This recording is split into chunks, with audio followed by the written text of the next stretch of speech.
नारळ फोडल्याशिवाय आणि माणसं जोडल्याशिवाय आतून कशा प्रकारे असतात हे समजणार नाही. जसं आपण नारळ फोडतो आणि फोडल्यावर समजतं तो नारळ चांगला आहे की नासका आहे, तसंच आपल्या जीवनात येणारी माणसं ही चांगली आहेत की वाईट आहेत हे कधी कळतं? ज्या वेळेला आपला सहवास त्यांच्यासोबत चालू होतो.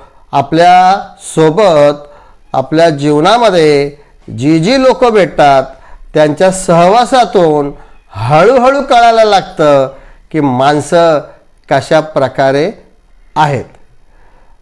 काय होतं, आपल्या आयुष्यात येणारी अनेक माणसं हळूहळू आपल्याविषयी वाईट बोलतात, आपली निंदा नालस्ती करतात, आपल्याशी खोटं बोलतात, आपल्याला पाठी मागून टोचून बोलतात आणि कोणीतरी असाच येऊन आपल्याला सांगतो तेव्हा कळतं की आपल्यासोबत राहणारा हा माणूस आपल्याच विषयी बाहेर आपली निंदा नालस्ती करतं.